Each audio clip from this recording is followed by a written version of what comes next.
Hello, BookTube, and I think you should be aware, if you haven't, you will be now, that I'm a co-host in November for a reading event called New Worlds November. It is on science fiction, short form science fiction, and there are a number of co-hosts. There are, I think, about a baker's dozen, if not more, maybe even 14. I actually haven't counted them. um, we have a very active Voxer group, and there's the hosts run from sort of neophytes in science fiction to others that have read a lot.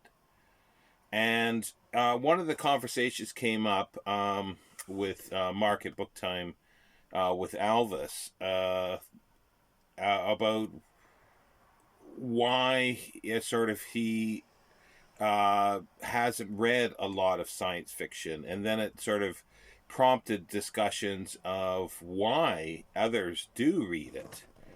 And Mark has done, and it was sort of suggested that we should try to do a video on what sort of brought us to science fiction. Mark has done one called Science Fiction and Me. I think that's what it's called. And so I thought I would do something similar. And Mark, I'll link his video down below. And he talked about that after thinking about it, he has read some and watched a lot of science fiction. But there are things that he struggles with, I guess would be the correct word, with the genre, and because it's so big now. But he's looking to explore it, which I find is very, very interesting. Uh, but I thought I would do science fiction and me. I guess I've probably said most of this at various times, but not in a concentrated form. My introduction to science fiction, probably like most, was as a young child watching science fiction on TV. And that would be mostly, I guess, probably the first stuff I saw were the 1950s, science fiction sort of schlock films that were out, and they fascinated me. They still do, in many ways. And then watching, like, that was really the only one that was on, was like a pure science fiction show, was Star Trek, the original series. And then we've got Twilight Zone, Outer Limits, but I also listen to radio programs like Dimension X and X Minus One, and other science fiction shows for the radio. And I think that was sort of what my science fiction was before I started reading. I don't remember the exact first thing that I read of science fiction. I remember reading Tarzan, which I guess it is and it isn't science fiction, but definitely the John Carter of Mars series by Edgar Rice Burroughs, the Barsoom series, or whichever you want to call it, was probably some of my earliest. And then I was interested, and I started reading some other science fiction. And when I was in my sort of very early teens, um, like 13, 14, I probably didn't read that much, but I'm sure I've read a few of the Star Trek sort of novelizations by James Blish or Alan Dean Foster. I remember having some of the log books and some of the numbered science fiction ones that James Blish did. And then later, where I was able to get to a place where I could find other science fiction, I discovered science fiction magazines, um, and they had been a mainstay for most of my science fiction reading, I would say. But I would go into used bookstores more than not, but there was a science fiction bookshop that was where I lived, or near where I lived. So I was able to, at that time, peruse new science fiction. So we're talking like very, very early 1980s. But I somehow gravitated to the used bookstores, I think, because of the price, which was much cheaper. So I would just pull books off the shelf and look, and this I would do across every genre, anything. I didn't really have anybody that suggested anything to me.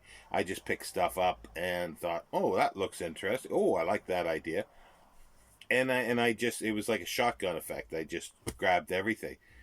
And there were authors that really grabbed me, and I continued reading and basically read everything. Many will know which ones. Um, Clifford Simak, Isaac Asimov, Frank Herbert, A. Van Vogt. Like, the list can go on. And then there were many that I read, and I go, yeah, interesting, but never sort of pulled me in so much. But I would come across their writings in the magazines periodically, because not so much newer magazines. However, I did. There was something that I bought. Pretty well. I'm sure I got the first issue of it. Was Omni magazine, and I bought that a lot through the '80s, and I had that. And also Isaac Asimov's Asimov science fiction. I didn't really subscribe to it on the same as Analog, but I eventually, sometime in her, I guess, mid '80s, came into a collection, a huge collection. Like, I'm talking thousands of science fiction magazines, from anywhere from, like, the 30s, 40s, 50s, 60s, and 70s. And I started collecting them and filling in gaps. And Galaxy magazine, Astounding, Analog, the magazine of fantasy and science fiction, fantastic fiction. There were just so many of them. And also, too, I was very lucky to have a place where I could pick up paperbacks for like a dime, 10 cents, and so I just devoured everything that I could find. And that was sort of the progression at that point. But why? I guess the question is, why did it intrigue me? And Mark had said the great thing, the suspension of disbelief. Now, that had sort of been turned into by science fiction sort of writers for the willing suspension of disbelief. But the term suspension of disbelief goes back to the early 1800s by Samuel Taylor Coleridge. And the idea is that, as long as there is sort of a story that is real, with real people, real emotions and things like that, you are willing to accept the faults in the other technical aspects in some ways, in the plot, or whatever. He wasn't talking about science fiction at that time, but I think it was that sense of wonder that really, uh, well, it's a sense of wonder that really grabbed me. Seeing these things and watching Twilight Zone, listening to the radio plays, in the dark at night, in bed, and listening to these things, and the imagination growing in your mind because you don't have any visuals. It's just the sounds that were coming from it, and they really sparked my imagination. And I think that's what led to the reading of it, and then also to the imagination of it. And when you read a lot of science fiction, you'll find there's ones that are just pure fun. Like the space opera stuff of the late 20s, like Jack Williamson, Doc Smith. Others, Edmund Hamilton. The super science kind of stuff, space opera, that are real fun. Doc Smith, the um, um, So the Skylark series and the Lensman series, just fabulous stuff. Just on grand scales. This thing, it's on grand scales, but there isn't that much more to it than that. And then I started reading other things that had more depth to it, like Olaf Stapleton and other writers. Alfred Bester, Isaac Asimov, that had a little more depth to it, like that questioned things, talked about, if things went this way, what would they do? And then I discovered, I think around that time too, probably, I discovered that H.G. Wells was a writer, because I had listened to the War of the Worlds radio broadcast by uh, Orson Welles, and I'd seen the films, the film of that, the George Powell film, A War of the Worlds and Time Machine, and loved those. And then I started reading the books, and then I see, more depth to it, because he's going into like what society, or what the potential, or possibilities of how society will, especially in the Time Machine, will evolve if given these certain things that continue on, and the reaction to things in the War of the Worlds, and like it gave, it gave sort of like I guess a philosophical thought processes for me, and wondering, yeah, what would happen, because if you look at history as we know it, and how things developed, then you sort of, you put that into the future, and continue that kind of back and forth with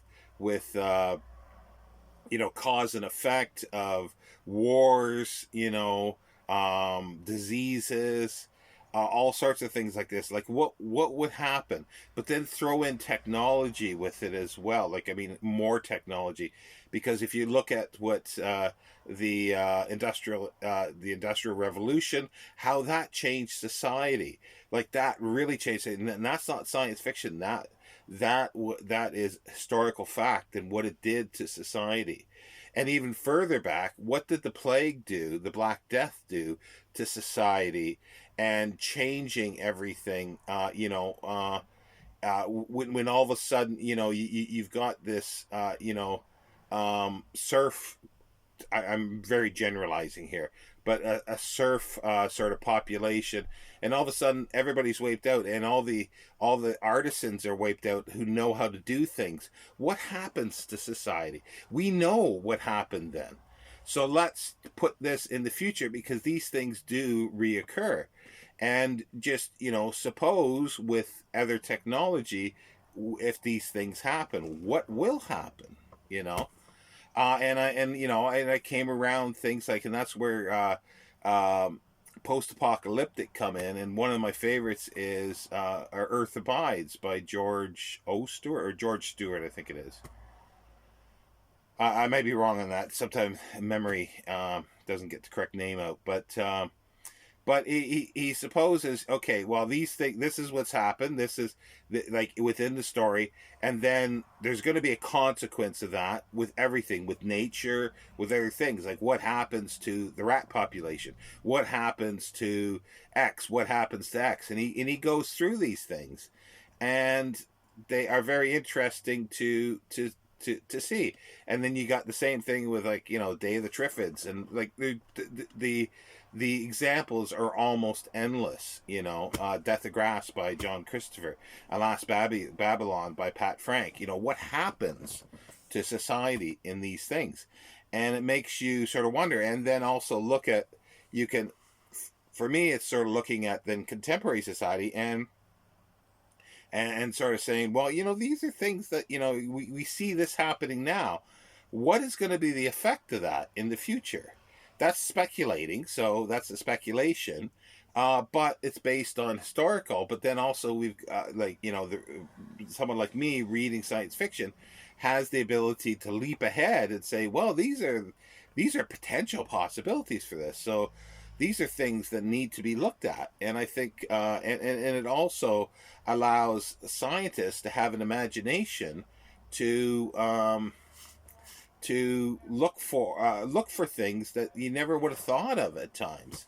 Because you got this imagination, like you've got something out there, and you're going, well, that I can see, but what's the cause of that? What created that? And that type of thing. Uh, so anyway, sorry, that's getting away from my sort of what science fiction means to a certain extent, because I don't do that kind of stuff. But it's that kind of thought process that really, really works for me. Um, and as I sort of got older and continued reading and was interested in history, hence, like I say, um, I sort of saw where some writers were taken historically. Like look at Isaac Asimov's Foundation. The structure is sort of the decline and fall of the Roman Empire, but writ large and on a galactic scale. And the other thing is too that, like, with the willing suspension of disbelief, I sort of realized that sometimes the writing isn't the best for this. When I was really young, I didn't really notice that, but as I read more, I sort of, yeah, this is a bit rickety, and things like this. But sometimes I would read it for the ideas, and I'd always liked watching, and I still like watching science fiction on TV, even though I'll roll my eyes at stuff and say how derivative this is, but I'm still enjoying it on a certain level. And I find that difficult to do with some other genres, because if it doesn't match up to here for me, I won't read it. But for science fiction, it may be here, and I'll still enjoy it. And then the level of great writing is up here, but I need to have something, and the interest and the thoughts, the stories, the imagination sometimes, or just the characters and the writing style will grab me as well. It's sort of it's not just one thing, and it's not a combination of all things. Well, no, it can be one thing, and it can be a combination of many things. And then as late '80s got around, and then I was in the early '90s when I went to university. My reading of fictions kind of slowed down a little bit, and I was switching more to nonfiction. But I was still reading fiction. I was still reading a little bit of science fiction, but I began to not enjoy as much science fiction that was coming out. I basically kept up with authors that were writing, before my birth, basically, and continue to write, and the ones that I really enjoyed reading.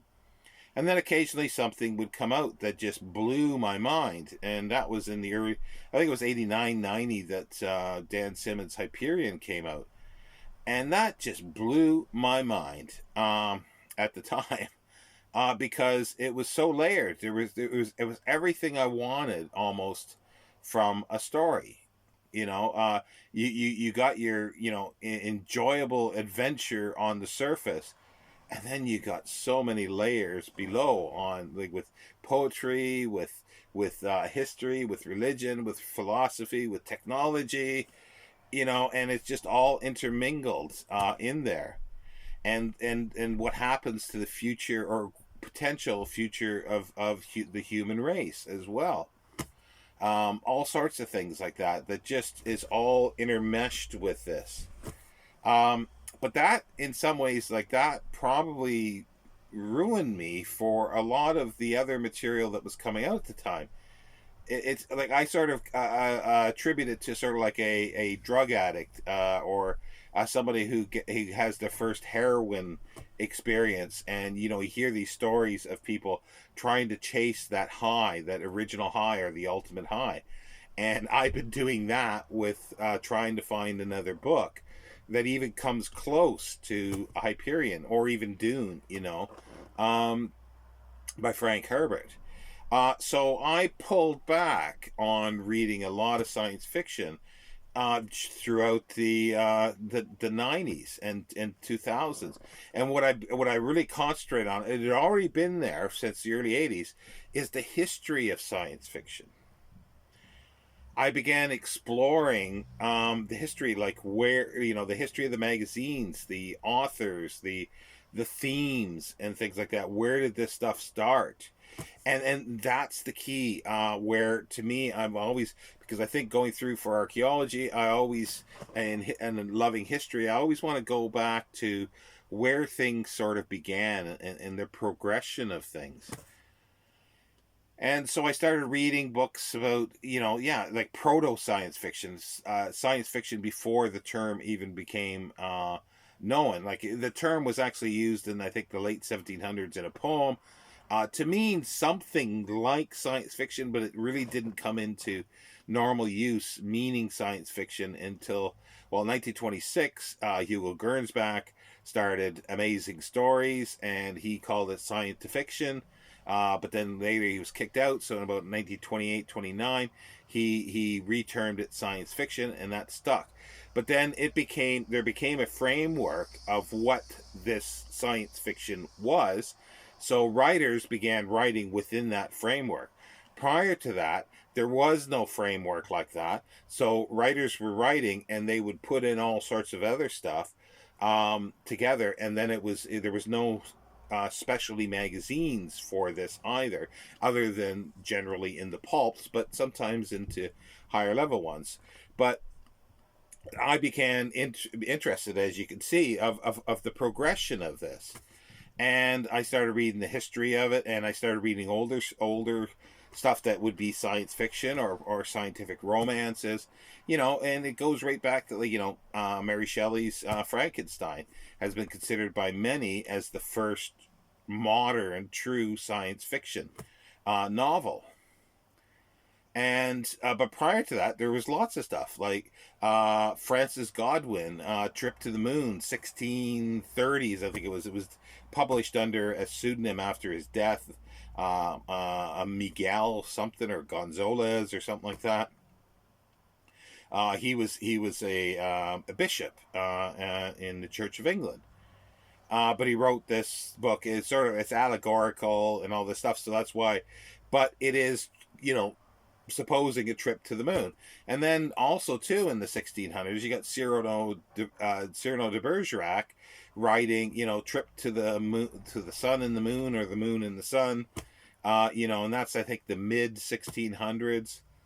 And all that stuff, it just fascinated me, and there were so many of these types of things, like even utopia, um,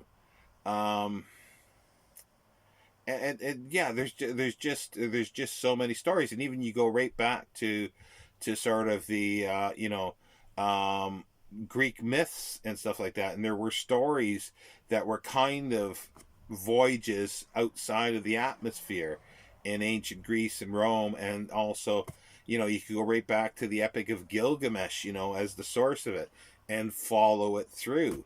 And these kind of things, and that's what sort of took over my interest in science fiction. And it's still there today. To fill in gaps, I'm still learning about the history of science fiction and other people's take on it, of saying what influenced what, and I find that really fascinating as well. So that's my progression with science fiction, basically. And now, like, there's gaps of reading the fiction, but now in the past couple of years since the pandemic came, I've delved back into science fiction quite heavily, and I'm going to continue to do that. But it's a lot of it is a rereading, reevaluating the classic science fiction, the 1926 to say 1965 type stuff, and even the ones before, and also trying to reevaluate some of the material that came after 65, to reevaluate the movements in science fiction that I either dismissed or didn't read too much into, and even try some newer newer ones as well, like a smattering of new material in there. And it comes right back to a sense of wonder and definitely a willing suspension of disbelief. And you need those two things, I think, to enjoy science fiction. Now, I know there's people that don't read science fiction, but watch and enjoy science fiction on TV, which I understand fully because I, just as a little aside, crime fiction, mystery, or however you want to term it, I enjoyed it more watching it, and I enjoyed watching it all, like almost most of these types of things.